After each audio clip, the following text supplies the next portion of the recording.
Halo, perkenalkan nama saya Yudit Adela Asa dengan NIM 236111119. Saya dari Fakultas Keguruan dan Ilmu Pendidikan Prodi PGSD. Di sini saya akan menjelaskan materi dari pertemuan 1 dan sampai ke 7, yaitu tentang materi IPA. Nah, materi yang pertama itu tentang IPA. Seperti yang ada di peta konsep, yang pertama kita lihat yaitu hakikat IPA. Nah, hakikat IPA adalah cabang ilmu pengetahuan yang mengkaji fenomena alam dan sifat-sifat materi serta energi yang ada di alam.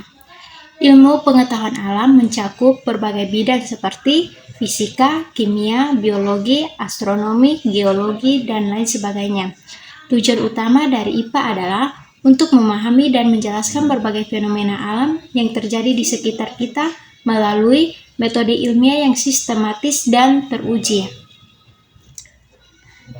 Dengan mempelajari ilmu pengetahuan alam, kita dapat memahami cara kerja alam semesta, memecahkan berbagai masalah lingkungan, meningkatkan teknologi untuk kesejahteraan manusia, serta membantu menjaga kelestarian dan keberlanjutan alam. Ilmu pengetahuan alam memiliki peran yang sangat penting dalam perkembangan dan kemajuan dunia modern, sehingga menjadi salah satu cabang ilmu yang sangat relevan dan penting bagi kehidupan manusia. Nah, di situ juga ada pengertian ilmu pengetahuan alam ya di peta konsep. Nah, ilmu pengetahuan alam adalah cabang yang mempelajari fenomena alam mulai dari materi, energi, kehidupan hingga alam semesta secara keseluruhan. IPA menggunakan metode ilmiah yang sistematis, empiris, dan teruji untuk menyelidiki, memahami, menjelaskan, dan meramalkan berbagai fenomena alam di sekitar kita. Tujuan utama dari IPA adalah untuk meningkatkan pengetahuan manusia tentang alam semesta dan memperoleh pemahaman yang lebih mendalam tentang sifat dan hukum-hukum alam yang mengatur berbagai peristiwa dan gejala di alam. Secara umum, ilmu pengetahuan alam terbagi menjadi beberapa cabang, yaitu yang pertama fisika, kimia, biologi, astronomi, geologi, dan lain sebagainya. Setiap cabang IPA memiliki fokus kajiannya masing-masing sesuai dengan jenis fenomena alam yang menjadi objek kajiannya. Ilmu pengetahuan alam memiliki peran sangat penting dalam pengembangan teknologi, menjaga kelestarian lingkungan, serta meningkatkan kualitas hidup manusia secara keseluruhan. Lanjut, materi yang kedua yaitu pembelajaran IPA di SD. Pembelajaran ilmu pengetahuan alam atau yang bisa disebut IPA di tingkat sekolah dasar memiliki banyak manfaat dan pentingnya, antara lain yaitu yang pertama kita lihat membangun dasar pengetahuan dan pemahaman tentang alam semesta. Pembelajaran IPA membantu murid untuk memahami konsep dasar tentang alam semesta seperti tentang bumi, materi, energi, kehidupan, dan sebagainya. Ini penting sebagai dasar bagi pemahaman mereka tentang ilmu pengetahuan yang lebih kompleks di tingkat yang lebih tinggi. Yang kedua, meningkatkan keterampilan berpikir logis dan analitis. Pembelajaran IPA melibatkan proses berpikir logis, kritis, dan analitis dalam memahami berbagai konsep dan fenomena alam.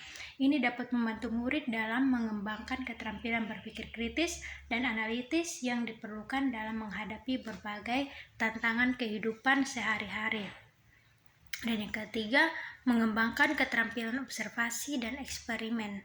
Pembelajaran IPA melibatkan kegiatan pengamatan eksperimen dan penyelidikan sehingga memungkinkan murid untuk mengembangkan keterampilan observasi dan eksperimen yang penting dalam mengidentifikasi masalah dan menemukan solusi. Dan yang keempat yang kita lihat yaitu mendorong rasa ingin tahu dan keingintahuan. Pembelajaran IPA dapat memicu rasa ingin tahu dan keingintahuan murid terhadap dunia di sekitar mereka. Ini dapat membantu murid untuk terus belajar dan mengeksplorasi pengetahuan tentang alam semesta. Yang kelima, yang terakhir, menanamkan nilai-nilai kelestarian lingkungan. Pembelajaran IPA juga dapat membantu menanamkan nilai-nilai keberanian lingkungan dan kesadaran terhadap pentingnya melestarikan alam. Dengan memahami konsep-konsep tentang lingkungan dan jaringan ekologi, murid diharapkan dapat menjadi agen perubahan yang peduli terhadap lingkungan. Dengan demikian, pembelajaran IPA di SD sangat penting karena dapat membantu murid dalam membangun pemahaman, keterampilan, dan nilai-nilai yang penting bagi perkembangan dan pemahaman mereka tentang alam semesta dan lingkungan di sekitarnya. Yang ketiga yang kita lihat seperti yang terdapat di peta konsep, yaitu tentang taksonomi Bloom. Yang pertama kita lihat yaitu pengertian taksonomi Bloom. Jadi, taksonomi Bloom dalam pembelajaran IPA adalah sebuah kerangka kerja yang digunakan untuk mengklasifikasikan tingkat pemahaman dan penerapan konsep-konsep ilmiah dalam pembelajaran IPA. Taksonomi Bloom terdiri dari 6 tingkatan. Nah, yang pengetahuan, pemahaman, penerapan, analisis, evaluasi, dan penciptaan. Yang pertama pengetahuan yaitu tingkat terendah dalam taksonomi Bloom, di mana siswa mampu mengingat informasi tentang konsep-konsep ilmiah seperti fakta-fakta, definisi, dan prinsip dasar. Dan yang kedua, seperti yang terdapat di peta konsep, yaitu pemahaman. Siswa dapat menjelaskan konsep-konsep ilmiah dengan bahasa sendiri dan merangkum informasi yang telah dipelajari. Yang ketiga, penerapan. Siswa mampu mengaplikasikan konsep-konsep ilmiah dalam konteks situasi nyata dan menghubungkan teori dengan praktik. Yang keempat, analisis. Siswa mampu menganalisis informasi yang diberikan, mengidentifikasikan hubungan antara konsep-konsep ilmiah, dan membuat prediksi berdasarkan informasi yang ada. Yang kelima, evaluasi. Siswa mampu mengevaluasi kebenaran konsep-konsep ilmiah, mempertimbangkan berbagai sudut pandang, dan menyimpulkan informasi yang relevan. Yang terakhir atau keenam, penciptaan. Tingkat tertinggi dalam taksonomi Bloom, di mana siswa mampu menciptakan sesuatu yang baru berdasarkan konsep-konsep ilmiah yang telah dipelajari, seperti merancang eksperimen atau menemukan solusi untuk masalah ilmiah. Nah, materi yang berikut yaitu tentang pembelajaran abad 21. Jadi, pembelajaran abad 21 adalah pendekatan pembelajaran yang mengintegrasikan keterampilan dan pengetahuan yang relevan dengan kebutuhan dan tuntutan zaman yang terus berubah. Pembelajaran abad 21 bertujuan untuk membekali siswa dengan keterampilan kritis, kreatif, kolaboratif, komunikatif, serta kemampuan untuk berpikir sistematik dan inovatif. Nah, ada pun karakteristik seperti yang terdapat di peta konsep, yaitu yang pertama, pembelajaran berbasis masalah, di mana siswa akan diajak untuk menyelesaikan masalah nyata yang membutuhkan pemikiran kreatif dan kolaboratif. Yang kedua, penggunaan teknologi. Teknologi digunakan sebagai alat pembelajaran yang memperluas akses informasi, meningkatkan kreativitas dan kolaborasi, serta menciptakan pembelajaran yang lebih interaktif. Yang ketiga, pembelajaran kooperatif, di mana siswa diajak untuk bekerja sama dalam kelompok untuk memecahkan masalah, berdiskusi, dan membangun keterampilan sosial. Yang keempat, pengembangan keterampilan berpikir kritis dan kreatif. Siswa diajak untuk berpikir kritis, menganalisis informasi, serta mengembangkan ide-ide kreatif. Yang kelima, pembelajaran berbasis proyek. Siswa diberikan proyek-proyek yang menuntun penerapan berbagai keterampilan dan pengetahuan yang telah dipelajari. Pembelajaran berbasis kebutuhan. Pembelajaran disesuaikan dengan kebutuhan dan minat siswa untuk menumbuhkan motivasi belajar yang tinggi. Jadi itu adalah 6 karakteristik pembelajaran abad 21.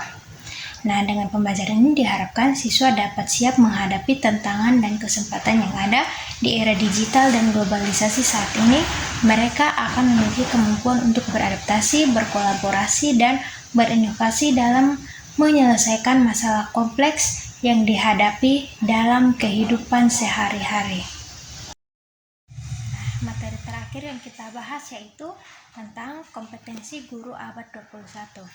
Kompetensi guru abad 21 adalah keterampilan pengetahuan dan sikap yang dibutuhkan oleh seorang pendidik untuk efektif mengajar dan membimbing siswa dalam menghadapi tantangan dan perubahan yang terjadi di era digital dan globalisasi saat ini.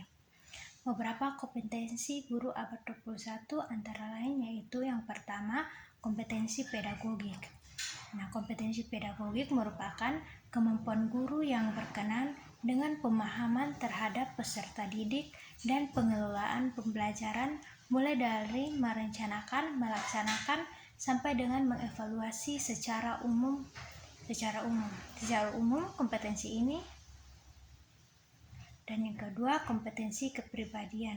Kompetensi kepribadian merupakan personal yang mencerminkan kepribadian yang mantap, stabil, dewasa, arif, dan berwibawa, menjadi teladan bagi peserta didik, dan berakhlak mulia.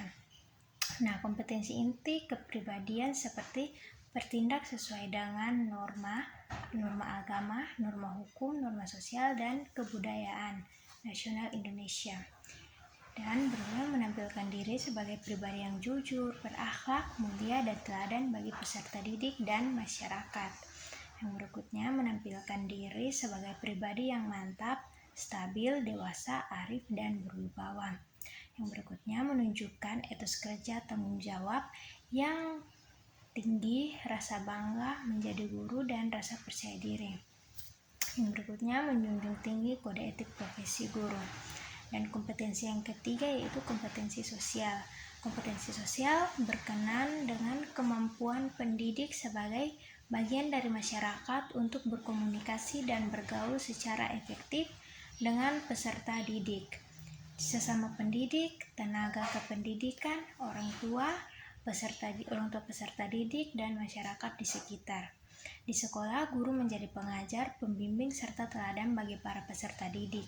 Di masyarakat, guru merupakan figur teladan bagi masyarakat di sekitarnya yang memberikan kontribusi positif dalam norma-norma sosial masyarakat.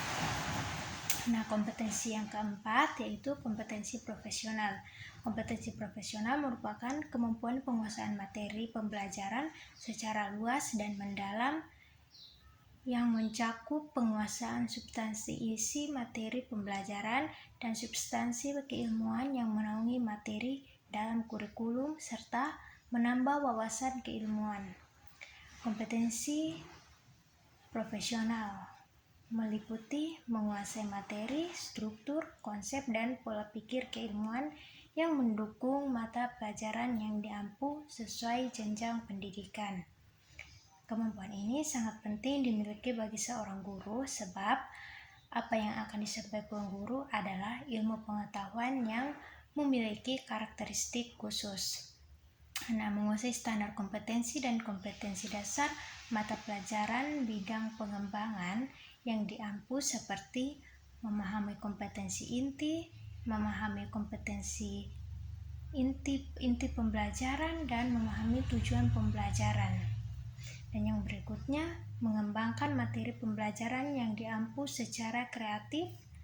Yang berikutnya, mengembangkan keprofesional secara berkelanjutan dengan melakukan tindakan reflektif. Dan yang berikutnya, memanfaatkan teknologi informasi dan komunikasi untuk berkomunikasi dan mengembangkan diri. Jadi sekian pemaparan materi dari saya tentang mata kuliah pendidikan IPA SD. Saya mohon maaf apabila ada kesalahan dalam pengucapan materi ini. Atas perhatian dan sudah menonton, saya ucapkan terima kasih.